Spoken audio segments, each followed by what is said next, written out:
حضرت مولانا پیر حافظ ذوالفقار احمد نقشبندی رحمہ اللہ کی زندگی دین، تصوف، علم اور اخلاق کا ایک جامع نمونہ تھی۔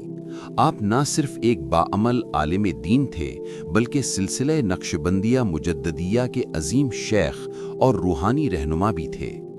پیدائش اور تعلیم۔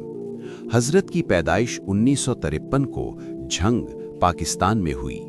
ابتدائی تعلیم کے بعد جامعہ پنجاب سے الیکٹریکل انجینئرنگ میں ڈگری حاصل کی۔ دین کی طرف رغبت بچپن سے تھی جو آگے چل کر مکمل رجوع اللہ میں بدل گئی۔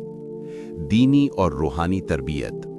آپ نے تصوف اور سلوک کی تعلیم حضرت مولانا غلام حبیب نقشبندی رحمہ اللہ سے حاصل کی، جن سے خلافت اور اجازت بھی ملی۔ آپ نے سلسلہ نقشبندیہ کے اصولوں پر لاکھوں افراد کی تربیت کی۔ زندگی کا مشن۔ دنیا بھر میں سفر کر کے تزکیہ نفس، اصلاح اعمال اور روحانیت کے موضوعات پر بیانات کیے۔ آپ کی دعوت صرف خانقاہی نظام تک محدود نہ تھی بلکہ علمی و عملی اصلاح کا ایک عظیم فریضہ انجام دیا۔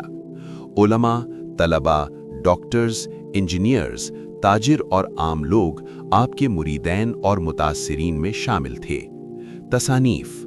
آپ کی کئی کتب نے روحانی اور اخلاقی تربیت میں اہم کردار ادا کیا، مثلاً پاجا سراغ زندگی، تصوف اور سلوک، سیرت طیبہ کی جھلکیاں، ماں باپ کی خدمت، گناہوں سے بچنے کا نسخہ اور دیگر 20 کتابیں۔ وصال۔ 14 دسمبر 2025 کو حضرت کا انتقال ہوا۔ آپ کی وفات ایک ایسا روحانی خلا چھوڑ گئی جس کا پر ہونا بظاہر ممکن نظر نہیں آتا۔